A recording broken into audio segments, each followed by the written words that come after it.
Hello everybody, welcome in. It is wintertime here in Colorado and we are getting some pretty cold days coming up. I think we're getting like a low of -18. But anyways, this company called Topdon reached out asking if I wanted to do a review on one of their mid-level scan tools for cars and stuff. And I already have like a mid-level one that does like the basic stuff and a little bit more like ABS, traction control, airbag. So I didn't really need one. But since it's getting cold and I have so many vehicles that I don't drive every single day, I'm getting like some battery issues and stuff. And I was kind of looking around like to get a battery tester, and I reached out to them again and see if they wanted to like send me one of their kind of just like low level battery testers. I just wanted to like try it out. And they came back and asked if I wanted this one. This is their TB6000 Pro. It's a battery tester, and not only that, it's a battery charger. But even more than that, it can actually restore old, bad, worn out batteries, apparently, through this like process called desulfation. I don't know a whole lot about battery chemistries. Pretty much when a battery gets low on charge and it stays like that for a long time, it creates these sulfate crystals on the plates and it prevents it from actually holding a charge all the way, and it just gets worse and worse as time goes on. But I was doing some research and apparently it actually works. So I'm really excited to try this out because the battery in the 4Runner is completely dead, won't hold a charge hardly at all. The BMW, it's getting a little finicky when I haven't been driving it for a day or two and it's super cold out. It starts, but like, yeah, you can tell the battery's not quite there. The van has 2 batteries and I actually haven't started in a while, but they seem to be holding a charge. But I would like to check those out and see what's going on with those. And then also my dad's Mustang has an alternator problem, most likely. Comes up with a charging error and the little battery light. His alternator's making like a bunch of noise. I think it's got a bad diode. But anyways, let's go ahead and check this thing out and see what it can do. So here it is, the TB6000 Pro, and it actually works with an app, which is pretty cool. It works with Apple and Android. It's marketed as a smart battery charger and tester. Charges 6-volt and 12-volt lead acid and lithium-ion batteries. 5 amp hour to 240 amp hour. It will pretty much cover just about anything that you'll see out there for the most part. But it doesn't work with 24 volts, so keep that in mind. Being the 6000 Pro, it can go up to 6 amps of charge. I believe they have an 8 amp and a 4 amp version of this as well. And it looks like you can also do 3 amp and 1 amp. All of the battery types, wet, lead acid, gel, I don't know what MF, EFB is, and it also does AGM, and lithium ion. And it says it tests all types of 12-volt lead acid batteries. It lists all the different tests you can do. Pretty cool. It can test the CCA. Got battery tests, cranking tests, and charging tests. So anyways, let's go ahead and open this thing up. It just comes with the charger itself. Also comes with a little adapter that you can permanently install on your battery if you want to. And of course, the instructions. It's pretty thick, but that's just because it has all of the different languages. But apparently this thing is in a fireproof case and it has a bunch of safety features. It has like an anti-spark feature and it's got the wall plug built in for when you want to use the charging features. Also, this thing is water resistant and dust proof, which is perfect for using outside. It's definitely got some weight to it and it doesn't feel cheap at all. Got all the info on the back. It does have a small screen to give you a little bit of information. And something I just noticed is that it's got a 4-pin connector. I'm not exactly sure because it just goes to positive and a negative clamp. And before we get started, you're definitely going to want to install the phone app, and it's just titled TB6000 Pro. I guess it's specifically for this one. But I really like the idea of having a phone app to do most everything through this charger, because a lot of times, like especially at the alternator test, it'll give you different instructions. And if you have just like a regular tester that connects to the battery, you have to get out of the car, read the instructions, and then get back in the car and do that. But with this, you can just have it right where you need it. So I'll go ahead and read through the manual. Be sure to read through this yourself and follow all the safety precautions, especially like eye protection and stuff like that. But anyways, guys, let's go ahead and put this thing to the test. Let's start with this 4Runner here. This thing does have an aftermarket remote start system. As you can tell, the battery doesn't even have enough juice to open the door lock actuators. But just a note, having a system like this will put a bit of a parasitic draw on your vehicle. So if you don't like start it and drive it for like a week or two, it'll start to drain the battery pretty significantly. As you can tell, we're only at like 8 volts. I do have one of these tiny little jump starters, and I absolutely love these things. And I just want to see if I can jump a battery that is this dead. Hear the relay click. And there is a boost button, but you shouldn't have to push it unless it's blinking green.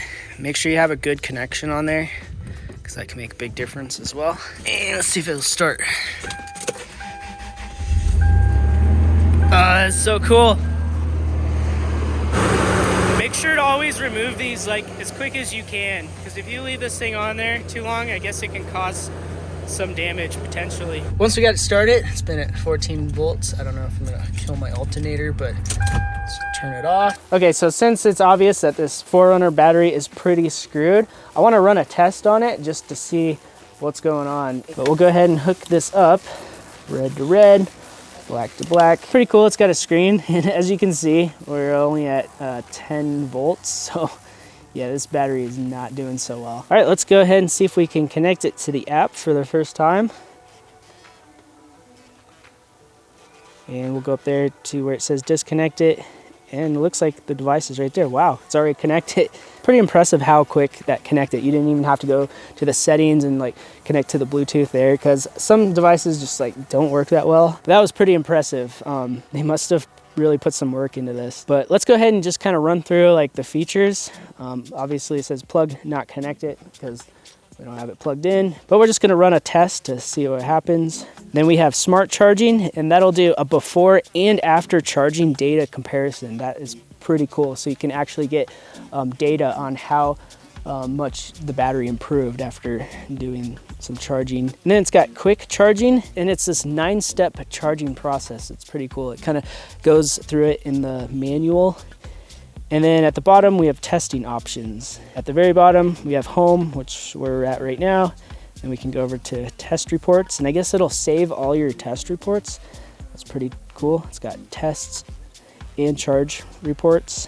And then the last one is me, and I guess you can log in and maybe register it or something, or do other things. I'm not sure. It has language. Don't want to change that. Feedback. I guess you got to log in for that, and then it gives you the version. I'm assuming you can upgrade it, but you'd have to log in for that. I'll worry about that later. But let's go ahead and go back to home and click on testing options. Obviously for this, we want to do a battery test, and it kind of just tells you what it does. It says only supports 12-volt lead acid battery tests. I thought it did a bunch of other stuff as well, but I'll have to look into that. So the next page, battery type. And see, it's got all the different types right here. However, I don't see lithium. This is just a regular flooded battery standard. Click CCA, and then we can look at the battery. And it says right there, 700 cold cranking amps. We'll type that in, not 7,000, but 700. So it says, voltage is too low. Please charge your battery first to have accurate test results. Looks like it came up with the test results anyways. State of health, 1%. State of charge, 0%. Yeah, looks like we need to charge this thing up. It's only testing at 64 CCA. And down at the bottom is kind of cool because you can actually share it. You can save an image and just confirm to save to your photos. That way, if you're like doing this for a living, you could just send your client all the test results and everything before and after. So that's pretty cool. Okay, so next I'm just gonna pull this battery out of my 4Runner here, and I wanna do a repair charge. And it sends a lot of pulses and stuff. I have to read through the instructions to see if if it says anything about this, but I don't know if that's a good idea to have it connect it to the car while you're doing that kind of charging. Like this 4Runner might be fine, but something like my BMW, potentially damage electronics. We'll see if there's like any kind of warning that pops up when we start to charge it, but it just kind of makes sense to disconnect it from your car before you do that. And if you remove it, it's a good chance to just clean it up and use some battery cleaner, clean up the terminals really good. And then that way, you know that your terminals aren't going to be causing issues as well for starting. And you want to make sure you charge in an area with good ventilation, because these can produce I think it's like hydrogen gas, which is explosive. Probably best to do it outside if you can. It is helpful that it's water resistant and dust resistant. And it looks like it came with some nice cable ties, have Velcro on them. And we'll go ahead and plug it in. And then connect it to the battery terminals. And double check, make sure you're connecting it to the right one. This one's positive, so it goes to red. It's got a nice solid connection. And there we are, 10.2 volts. And I believe you can do the charging operations just from the device itself. You just can't do the testing through here. Oh yeah, when you click it, it just runs through the different modes: 12 volt lithium, 6 volt normal, 12 volt normal, volt repair, 12 volt supply. And this time we'll click on the smart charging so we can get a before and after charging data comparison. A regular flooded battery with 700 CCA. Appointment for charging time. I guess you can, after the device is powered off, time setting will not be saved. So I guess that's kind of cool. You can set an appointment for when you want to charge it. But next we'll select the charging mode, 12 volt repair. And this also has a manual mode that you can go in and adjust all of the 9-step charging processes, and I really don't know what I'm doing for that, so I'll skip that, but it is kind of cool. And it looks like it's working. So we'll just leave it be and come back later. And it looks like we can probably leave the app. And it appears to still be working. So even though we just started it, it does say 100%, but I think this is just a bug because I went downstairs a little later on and it was like at 25%, but otherwise it's still charged just fine. It's actually a couple days later. However, that repair charge kind of went through the night a little bit, maybe like 12 hours or so. And it finally finished charging, and I did come downstairs a few times and connect to it to see what it was doing, and it gave you an option to test it while it was charging, and it would give you like a chart before and after of what happened. However, once it finished charging, I could not find that chart at all. But anyways, let's go ahead and connect to the app. And look at that, it connected right away. When it was done with the repair charge, I just started a regular 9-step 6 amp 12 volt charge under the quick charging section, and it's kind of been just doing its thing ever since. And we'll go ahead and click on that. There it is, the battery level is 100%, gives you the charging time, 22 hours, and it also tells you the watt hours and the amp hours that it put into it. And if we go over to charge, it shows you what step it's on. And it's on the 9th step, and it just kind of cycles on and off to keep it at a float charge or a trickle charge. Go ahead and stop charging for right now. Yeah, but I could not find that before and after the repair charge. But if we go to the test results, it has some little sections right here, but if you click on them, nothing happens. So I kind of would have thought that it would have opened that chart that shows you like all the information before and after. But yeah, I don't know if it's like some kind of bug or something.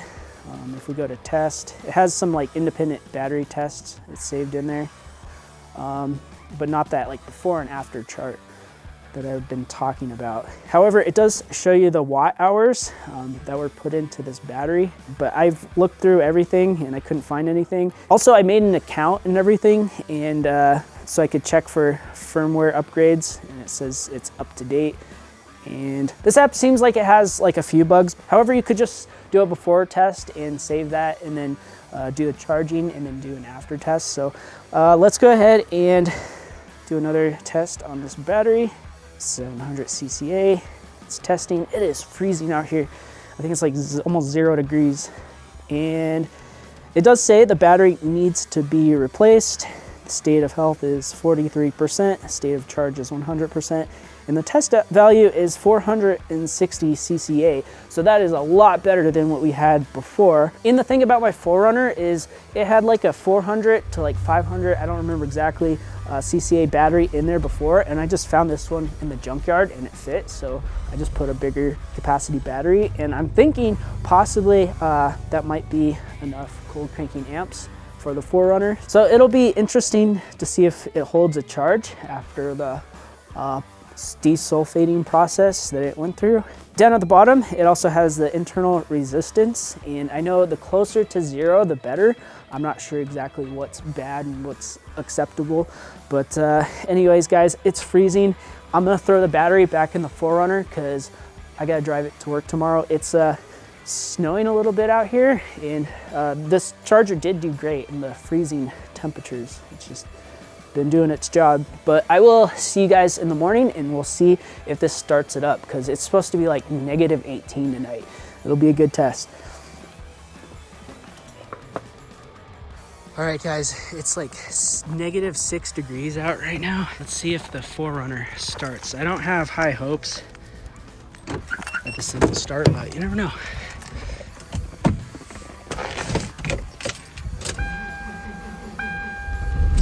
Wow, it started up. Oh, I hate the way the power steering pumps sound when you start them when they're super cold. All right, let's see if it remote starts. Sometimes when the battery is like dead, it won't remote start. Sometimes it'll start with the key, but not the remote starter if it's really cold and the battery is pretty dead, because I think the voltage drops so low. It resets the remote start security system, and sometimes it'll even make it angry and then set the alarm off. Man, I am happy with how this battery is turning out. I'm interested to see how long it's gonna last. And I think the biggest thing is that I only live like 7 minutes from work, so the batteries probably really don't have enough time to completely charge on my commute. And over time, it just kind of makes them weaker and weaker. Plus, if it sits and I'm driving a different vehicle to work, and then that small parasitic draw just does the batteries in. Okay, so here's my dad's 2006 Mustang GT that he hardly ever drives. And this thing has had an alternator problem for like 6 months, and he just hasn't got around to fixing it. And let's go ahead and start it up. Oh yeah, that's right. The battery's not actually dead. It's just got this battery disconnect on it because it's got some kind of parasitic draw that's like through the radio.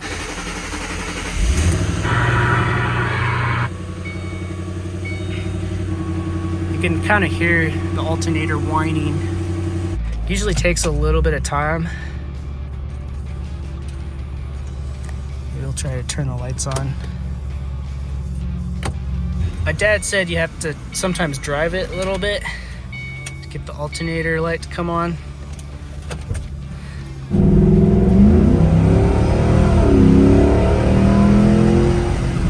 Okay, so I drove it all around and I could not get the check charging system warning coming up, or the battery light.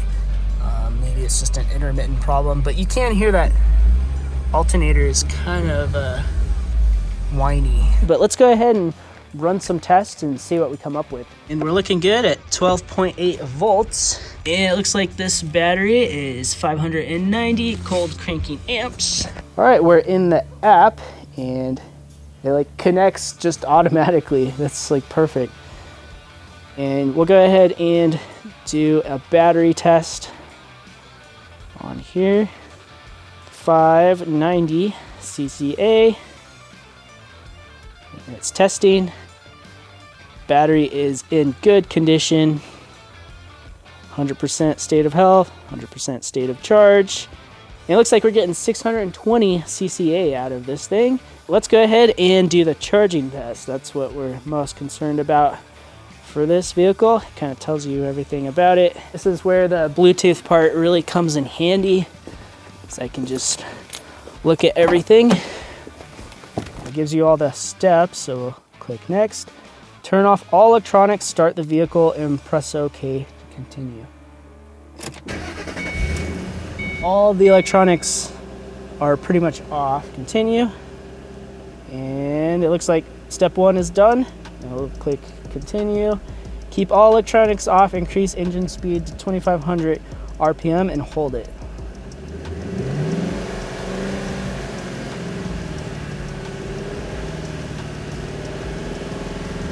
Continue, testing. All right, step 2 is done. And click next, turn on the electronics, headlights, air conditioning.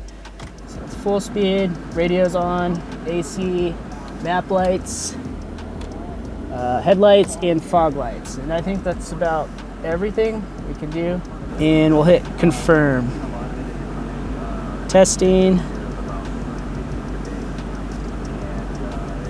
All right, so test is complete, and it looks like we have normal charging voltage, and that's kind of expected because we didn't get that battery warning light back on. And however, if we look down at the ripple voltage, we're at 347 millivolts. It says if there is more than 50 to 100 millivolts, depending on the vehicle, of AC ripple, then the alternator is most likely bad. So it looks like we have a bad alternator because we're at 347 millivolts for the ripple. And it does say normal charging voltage, but if you actually look at the voltage, the load voltage is 12.32, and that is pretty low. It should be higher than that. So it looks like it's kind of intermittent before it gets to that point where it's causing a warning light to come on in the vehicle, but I think my dad needs a new alternator. Okay guys, it's been about 5 days since we did the repair process on the battery in this 4Runner, and each time I've started it up, it starts perfectly fine. It feels like it has a lot of cranking power. So that's pretty cool. I'm actually pretty interested to see how long it's gonna last, but we have one more test that we can try out, and that is the cranking test. So let's go ahead and give that a shot and see what we get. All right, let's go ahead and connect and go to testing options. And the last one that we haven't tried is cranking test. Auxiliary detection of the battery's health. Test results include starting time and voltage tests. All right, we'll hit next. Turn off all electronics. Press confirm. And I think it's waiting to start the vehicle. Yeah, low cranking voltage. So yeah guys, that's pretty cool. It tells you the cranking voltage, which is super handy. And it's kind of hard to do with a multimeter. You have to have someone sitting on there with it, and the refresh rate on those isn't like perfect usually, so it might be kind of hard to catch the exact voltage, but this does a really good job. And obviously this battery is not completely back to normal. So yeah, only 8.43 volts on the cranking voltage. And I looked up online, it says about 9.7 is kind of the lowest you want to go.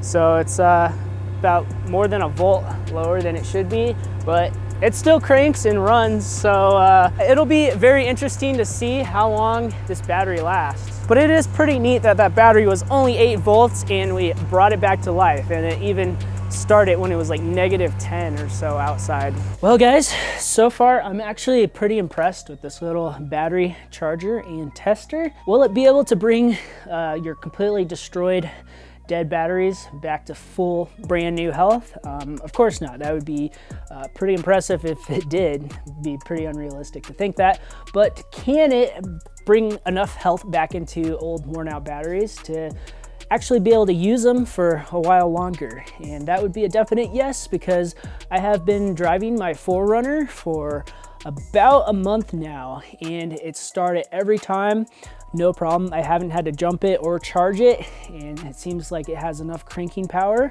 However, obviously we weren't able to restore it back to the full CCA amount, and it helps a lot that that 4Runner doesn't need, you know, that big of a battery to be able to do its thing. And also I have no idea what the health was like on that battery when I got it out of the junkyard, but I am pretty impressed that we took that battery from 8 volts, wouldn't even open the door locks, good enough health to start it in sub-zero temperatures. That was pretty cool. So I also did grab some like completely worn out AGM batteries from work, and these things were super dead. One of them was like only 4 volts, and you know, I connected it and tried to do the repair charge, and the voltage was so low the charger didn't even want to like start charging it. And I actually took our older like big 10 amp charger and tried to put a little bit of charge on it just so this would start charging it. And I just left it on the 1 amp repair charge, I think for like 3 days. And even after like 3 days, the AGM battery had like nothing in it still. And I've been doing some tests on some different batteries, and it seems like the AGMs don't really improve much at all with the repair charge. However, the lead acid seemed to do pretty well. But this thing did pretty good just outside in the elements with the repair charge for like 3 days straight. It's been like super cold lately too. No issues there. I also did try another AGM battery I got from work that was worn out. It was in a lot better shape, and we improved it a little bit with this charger. It wasn't anything like crazy. Definitely not anywhere close to the spec it's supposed to be at. But yeah, I just don't think the AGMs work very well. The only cons seem to be like maybe a few little minor bugs in the app. When I first did the repair charge on the 4Runner battery, it was saying 100%. However, when I went back down a little bit later, it was down lower, like 25%. However, all the other stuff I've been charging, it doesn't start out at 100%. That was just kind of like some weird fluke. It still charged the battery just fine. Also, another bug is with the smart charging feature where it's supposed to test it before and after and give you that comparison chart. I found with the repair charge, once it's done with the charge, it kind of just stops working, and that comparison chart could not be found anywhere. I tried a few different times. However, before it was done, if I went down and asked for the test results, it would give it to me. The normal 9-step charge, when it's done, it just kind of keeps it at that float, so it's kind of still charging. And with that, I can pull up that comparison chart. It'll show you like the before and after. I did it with that decently good AGM battery, and that worked fine. So just a few little bugs, but they're really not a big deal. As far as like the before and after, you can just do a regular battery test before and then do it after you're done charging. It would just be nice to have that little comparison chart for the repair charge especially. I also tested the battery in my BMW, and I think it has like an aftermarket lead acid battery in there. I think it originally came with an AGM, but it did a pretty good job at restoring that battery. I think it recovered about like 200 or so CCA. I also found after the repair charge, it's not a bad idea just to do the regular 9-step charge. It seems to put a little bit more juice into the battery. Also, it appears that it doesn't test lithium batteries, it will only charge them. I kind of thought it would test them too, because it would have been interesting to test it in my bike, because I've had a lithium battery in that thing for like 5 years and it still starts every time. But it is pretty nice, it's got that feature as well. And it also has a power supply mode. So say you're doing like diagnostics and you have the key on in a car and you don't want the battery to die, it'll just give you like that straight 6 amps. But all in all, guys, this is a great little device to have, especially if you're like into cars and vehicles and stuff that needs batteries, like lawn tractors, all that kind of stuff. Definitely not, you know, super high amp output, but for the size, it's pretty good. We have a 10 amp charger, and that thing is like old, and it's like probably 4 times this size. But it's so cool to have the charging and the testing all in one device, so you don't have 2 different tools. And of course, this will be nice to take to the junkyard, because they have this table filled with batteries and they charge them all up. So the voltage is all good, but you don't really know if it's putting out the correct cold cranking amps or what the health of the battery really is. So this would be super useful to take there and just test the one you want to see if it's worth getting, because they're all like the same price, 25 bucks or so. But yeah, in my opinion, definitely worth it, and they don't even cost that much, and you can actually find them on sale sometimes. Could definitely pay for itself when it prevents you from having to buy new batteries all the time, especially if you don't drive a certain vehicle you know, every single day and you don't drive it very far. It definitely wears out batteries. But anyways, guys, I'm gonna keep driving that 4Runner and see how long that battery lasts. I'll definitely keep you guys updated down in the comments below, but I hope you guys found this video useful, and I will catch you next time. Peace out.